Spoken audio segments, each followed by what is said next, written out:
നിങ്ങളെ കണ്ടുപിടിക്കാൻ വരികയാണ്. അവർ വരുന്നുണ്ട്. പട്ടികളുടെ ശബ്ദം കേൾക്കാം. 3, 2, 1 പട്ടികളെ അഴിച്ചുവിട്.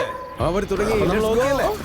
പട്ടികളെയും അവരുടെ പെരുമാറ്റവും ശ്രദ്ധിക്കണം. അവർ മണം പിടിക്കുമ്പോൾ നമുക്കറിയാൻ പറ്റും മൂക്ക് മുകളിലേക്ക് പോകും. പട്ടികൾക്ക് എങ്ങനെയാണ് ഇത്രയും നന്നായി മണം അവരുടെ ഓൾ ഫാക്ടർ എന്നാണ് ഇതിനെ പറയുന്നത്. മൂക്കിന്റെ നീളം കൂടുന്തോറും ഓൾ ഫാക്ടറിന്റെ എണ്ണം കൂടുതൽ കാണാം. ഇവിടെ നല്ല കാറ്റുണ്ട്. എന്റെ മണം കിട്ടാനുള്ള ചാൻസ് വളരെ കുറവാണ്. ഞാൻ ഗ്രൗണ്ടിൽ അല്ലാത്തതുകൊണ്ട് എനിക്ക് ഈസി ഇല്ല. ഒരു കാര്യം പ്രത്യേകം ഓർക്കുക, ഇതൊരു വലിയ ഏരിയയാണ്. ഇതിൽ മനുഷ്യന്റെ മണം ഏതാണ്, ഇവിടെ കൂടി കടന്നുപോയ ആളുടെ മണം ഏതാണ് എന്നൊക്കെ പട്ടികൾക്ക് സിസ്റ്റമാറ്റിക്കലി കണ്ടുപിടിക്കേണ്ടി വരും.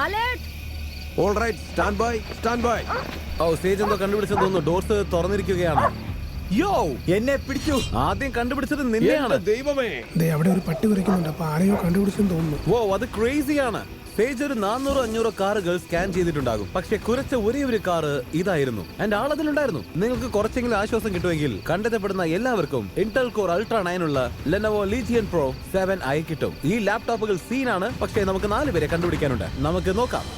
ഇന്റൽ പവർ ചെയ്ത ലെനോവോ ലീജിയൻ ലാപ്ടോപ്പിൽ നമുക്ക് ജങ്ക് യാർഡിന്റെ മാപ്പ് ഉണ്ട്. നമ്മൾ അവിടെ സെർച്ച് ചെയ്യാൻ പോവുകയാണ്. ദേ ബസിന്റെ അങ്ങോട്ടേക്ക് പോവാം. അവിടെ ആരെങ്കിലും ഉണ്ടോ നോക്കാം, അല്ലെങ്കിൽ ഇങ്ങോട്ടേക്ക് തിരിച്ചു പോവാം. ഓക്കെ, നമുക്കൊരു ഗെയിം പ്ലാൻ ഉണ്ട്.